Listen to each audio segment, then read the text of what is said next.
nakikita na natin po kung may mga sira o wala.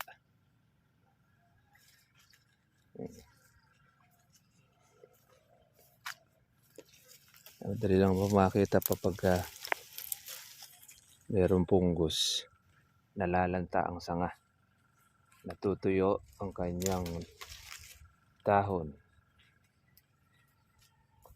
tapos maputi ang kanyang katawan. Ayan, gaya nito. Unti-unti pong nalalanta yung dahon niya as natutuyo po ang sanga.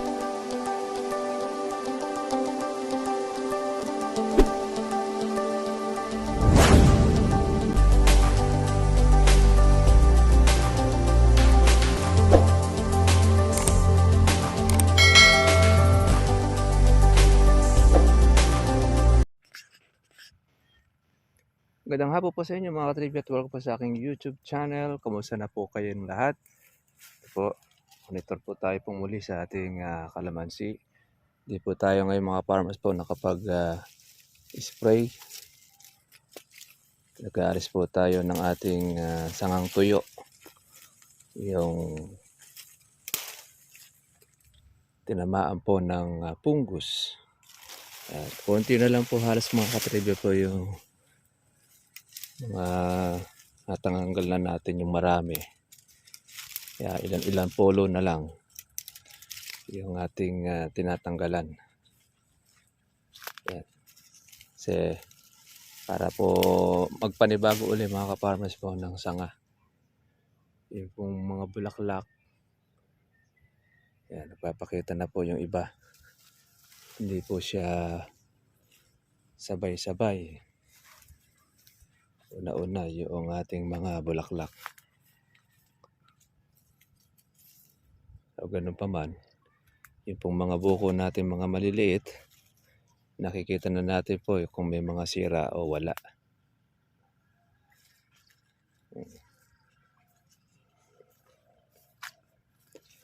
Madali lang po makita pagka mayroong punggos, nalalanta ang sanga, natutuyo ang kanyang dahon,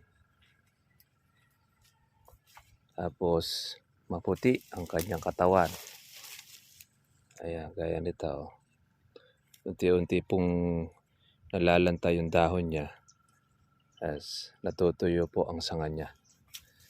Yan po ang dulot ng punggos. Kaya kailangan naman natin siyang alisin para labasan uli ng another na bulaklak. Tsaka ng sanga yung pinagputulan natin.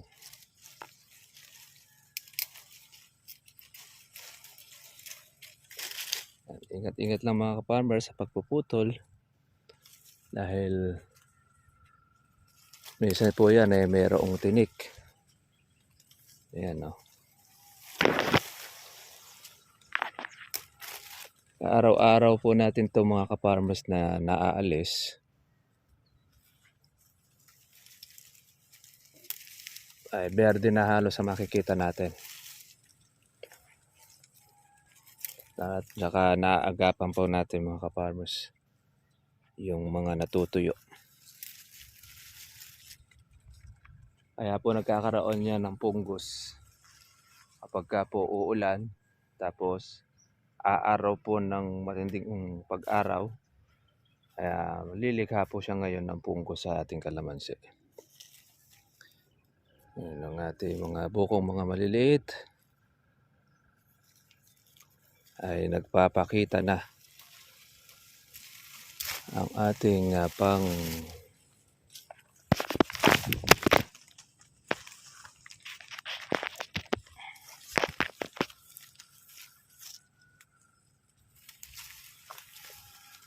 November ay pang February.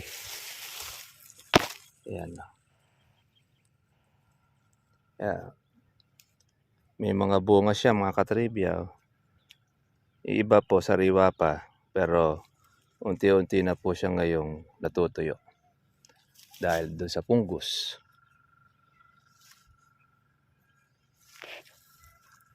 Iba po mga ka-farmers, sinahayaan muna natin para mapitas po natin mga katribya po yung bunga. Dahil sayang naman po yung bunga kapag po aalisin natin po yung punggos. Dahil po pwede pa siyang pakinabangan. Ngayon pagka napitas na, tsaka po natin siya ngayon aalisin para po masulit.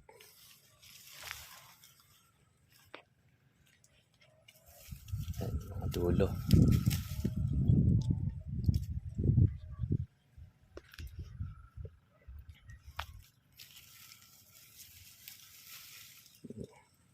Para tayo nangunguto. Yung pangpunggos. Yan. Ito. Basta perong ganito na puti-puti na yan, wala na yan. Pangputol na talaga. Kaya sa mga ka-farmers, wag na po nating hayaan po ito dumami. Dahil pag yan ay dumami, minsan pati puno ninyo maapektuhan. Huwag makakarating sa ugat ng kalamansi. Yung delikado. Ibaling ganito na lang. Sanga-sanga. Kasi sa mismong puno ng kalamansi ay mamamatay lahat yan.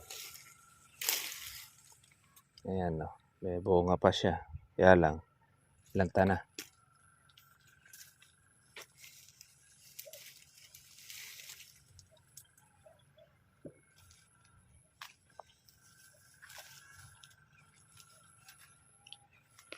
Hindi po tayo mga ka-farmers nawawalan po ng trabaho sa ating kalamansi.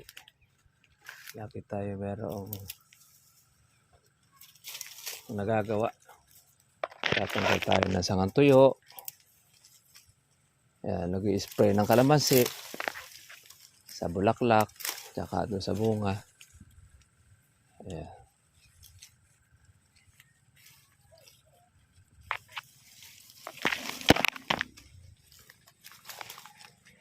So,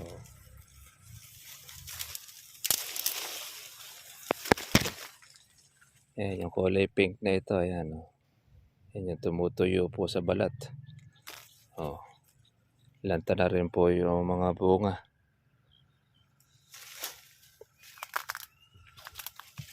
Ito pa. Yung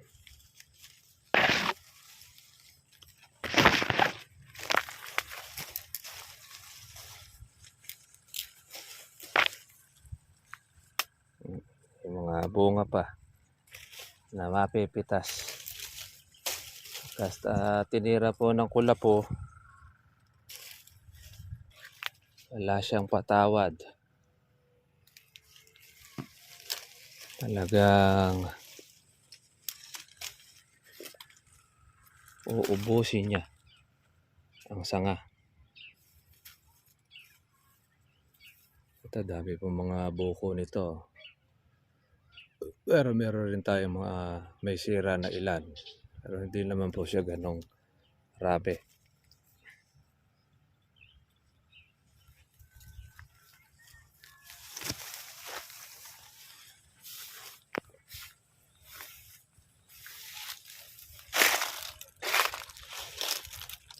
Yung nabuwal natin saging.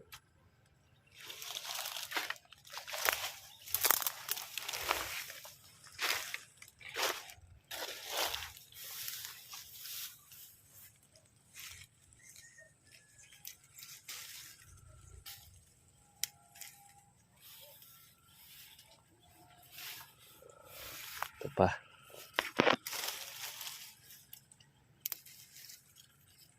Ito. Yung nalalantang sanga. Meron pa siyang daladalang bunga. Pero hindi na niya kinaya dahil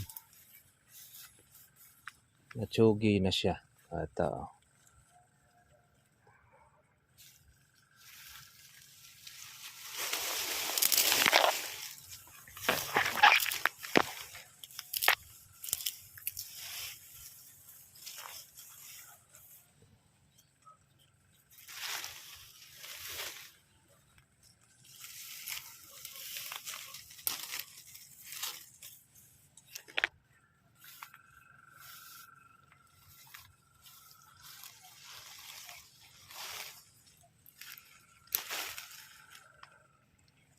Madali mong makita na naninilaw, nalalanta ang dahon. Kaganon, meron siyang pungus.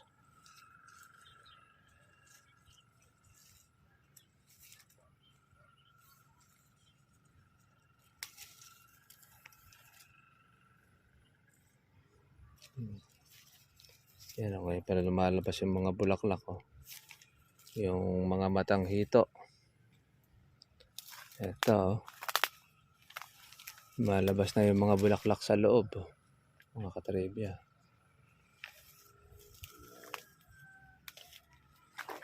Gumagana na. Pagkaulan malakas, saka nung ate pong pataba.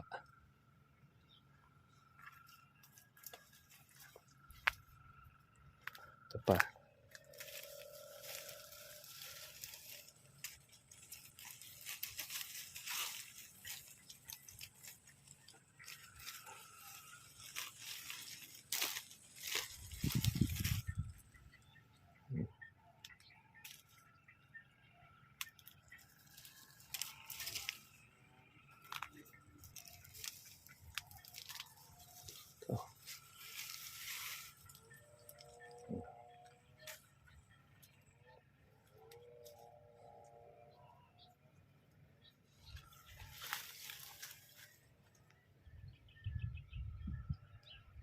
Ayan, sa ibabaw oh.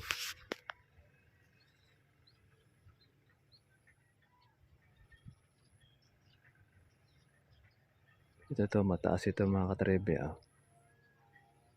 Masyadong maluho siya. Pagka nagbulaklak yan, kaya magiging malabong itong mga farmers. Oh. Malabong ang kalamansi. Ito po, meron tayong lanta.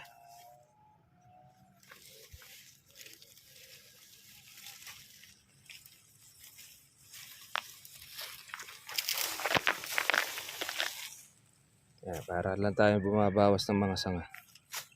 Pagka malabong po ang sanga na ng ating kalamansi.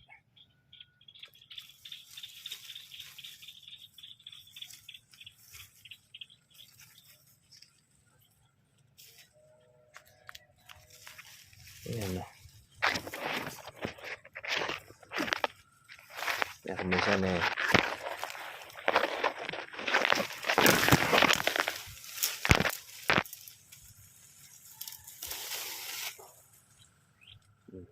bunga pa. Unti-unti na po kasing malalantayan mga katribya.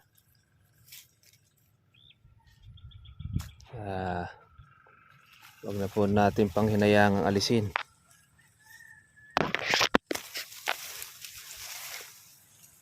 Papalitan naman yan ng panibagong sanga. May kasama pang bulaklak.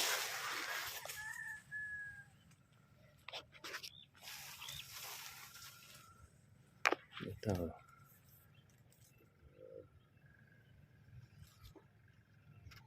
Maraming mga maliliit na bunga. Ayan o.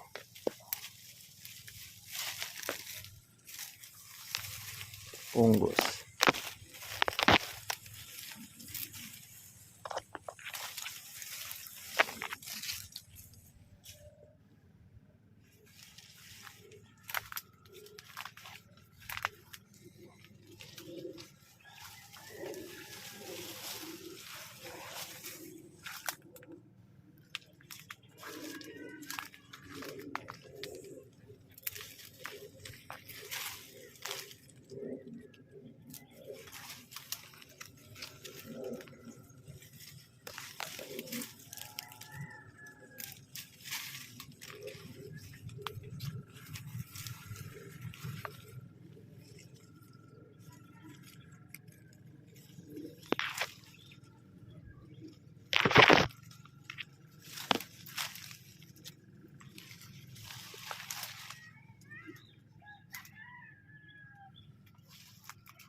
Ayan o.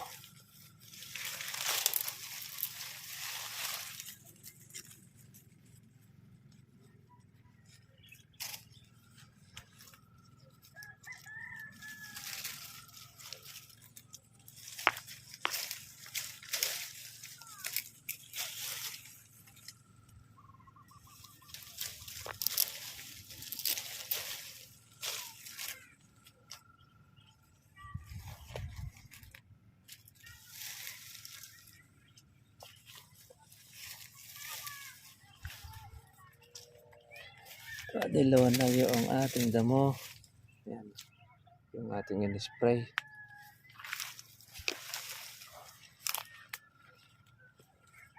Yung damo natin.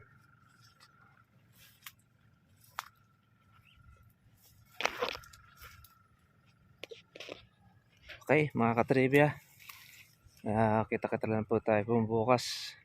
Yung pong ating hindi-hintay, hindi po nakarating po ngayon. Sige mga farmers, God bless po sa inyo lahat. Bye-bye. Update lang po tayo sa ating kalamansi at good news, tumataas po ang presyo. 1314 ang kuhanan po ng kalamansi. Kaya tumitinag na naman uli mga ka-farmers. At nauubos na naman uli ngayon ang bunga ng marami. Kaya po umaangat. So magandang balita ay ganda na rin po ngayon ng lusot ng ating mga bulaklak. Kailangan natin ng alaga. Okay mga trivia, God bless nyo lahat. Bye-bye. Ito na sir po yung pa-deliver po sa inyo na 100 plus. Puro ganyan sana. Grabe ang tao sa Palayan City. Traffic.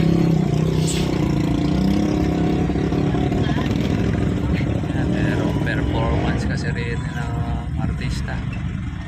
Dahil festival ng Palayan City.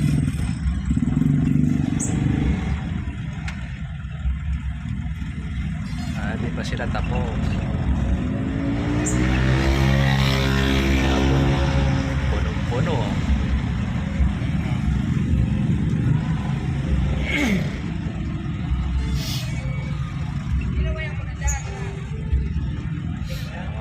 Hindi pa tapos ang kuha nila. Performance.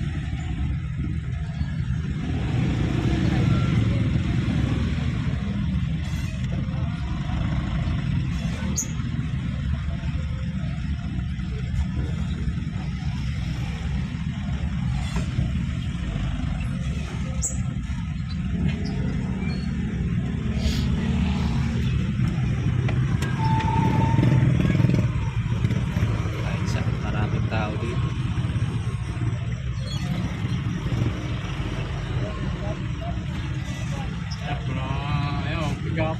Puno-puno.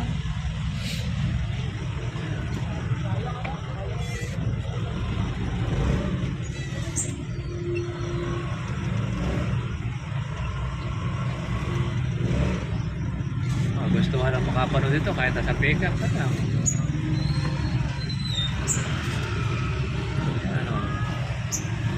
Sabik makakita ng mga artista at naka-pick up na lang naman. Naubusan na ng ticket.